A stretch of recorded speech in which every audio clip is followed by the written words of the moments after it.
So where were we?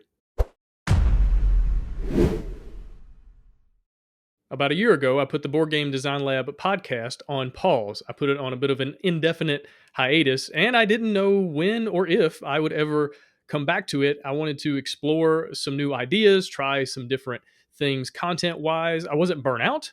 I wasn't really just tired of doing it or anything like that. I just wanted to explore new options, try YouTube, try figuring other venues and formats out. I was also in the process of moving back to the United States from Honduras, where I had been for 8 years. So I also wanted to just take some time and spend with my family and show my kids where I'm from and just, go have fun with them doing various things. And I've had a lot of fun doing all of that. I've really enjoyed making videos for YouTube, really enjoyed showing my kids around the Deep South. But at the same time, I felt like there was something else that I wanted to try, and something that came into my mind. I was talking to some friends, some people in business, and people who have YouTube companies, and they do all sorts of different things content wise. And in those conversations, one thing I realized is that I never once made the Board Game Design Lab my full time thing. It's always been a side hustle. I've always been doing other things. I was teaching for a long time, working for a school there in Honduras. I've been doing the publishing thing. Like, the Board Game Design Lab was always one of the plates that I was spinning, and it was never the biggest plate that I was trying to keep in the air. And so one thing I thought about was, like, what does it look like to really lean into the BGDL and make it my full-time thing? I'll still be doing other stuff, still be doing the publishing thing, still, doing different things out in the world ministry wise and trying to help people. But what if the BGDL was the main gig?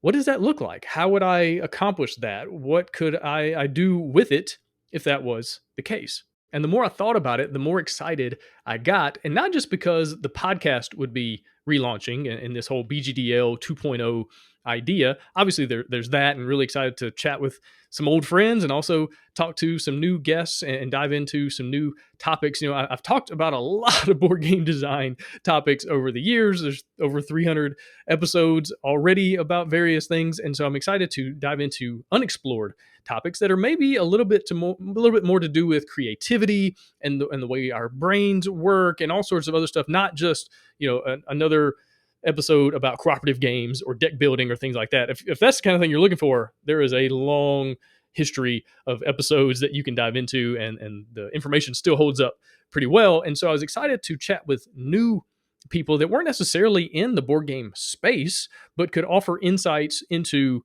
our hobby. And so that was part of it. But it was also, okay, how do I implement YouTube? How do I implement video into this podcasting thing? So it's not just an audio show, it's also a video podcast.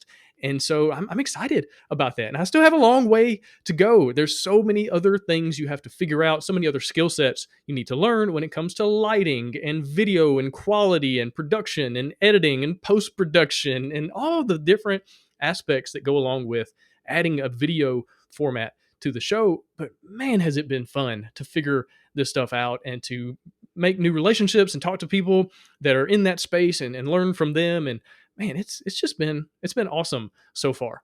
And I think that's what happened. I got to a place where I could do this show in my sleep. Like, I had done it so many times. You schedule a guest, they show up, you have a conversation, I send it off to the editor, I upload it, it gets thousands of downloads, and it was great. It was fine. There was nothing wrong with that. But I think I had gotten to a point where I just needed something different. I needed something new to occupy my brain, to get me thinking in new ways. And with YouTube, with video, there's so many cool things you have to learn, even when it comes down to just titles and thumbnails, along with all the video production stuff that goes with it. And yeah, it's been great. So with this relaunch, here's what you can expect. Audio wise, the plan is to release an episode on Sunday afternoons. That way, whatever day of the week you want to listen to it, you can. I know a lot of you listen to the show in your car on your way to work and back. And so if you want to listen to it on Monday or Thursday or Friday, whatever day you want, you can do that now, because the show is going to come out on Sunday.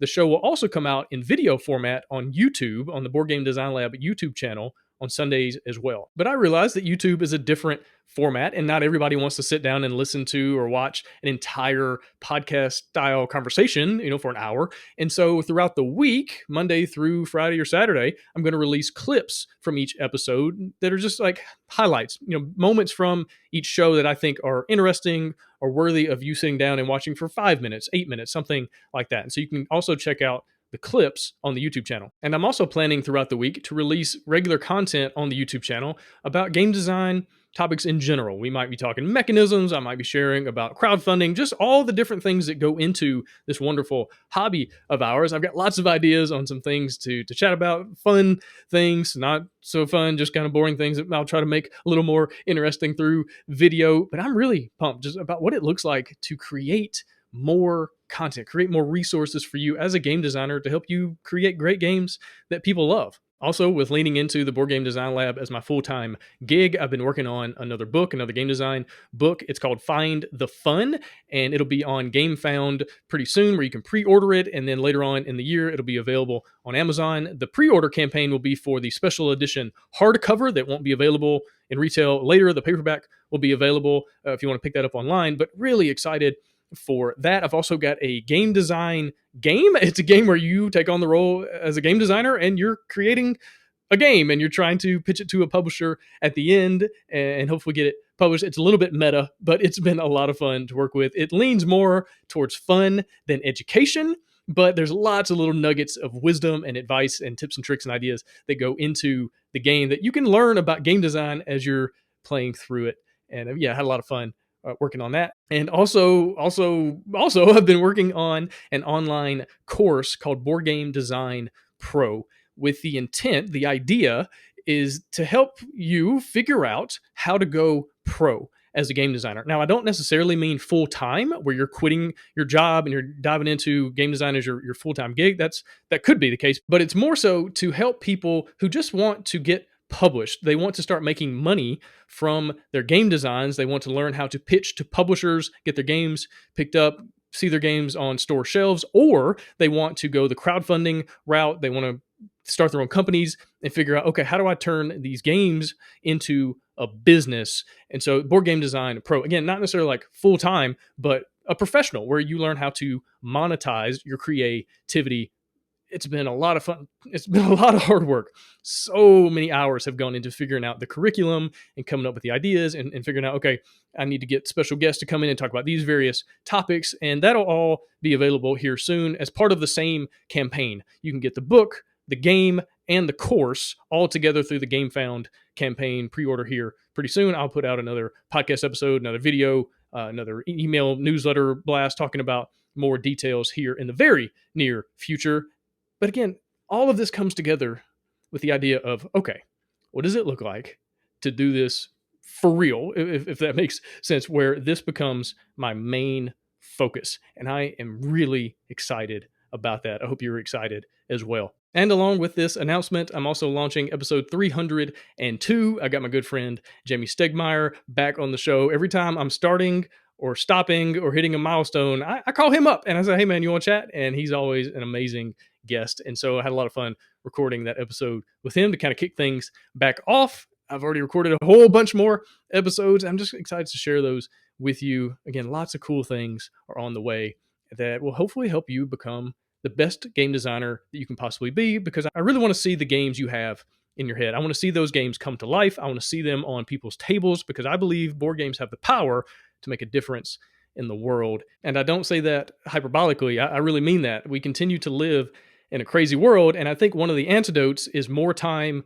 together around a table, having fun, building relationships, creating memories. I think that's one of the main things that will help get us to a new era where hopefully we can come together in some really cool ways. And as game designers, we get to kind of be on the forefront of that. And I hope that gets you going like it does me. But anyway, thanks for listening. Thanks for watching. And thank you so much for being part of this amazing BGDL community. And good luck with everything you got going on right now.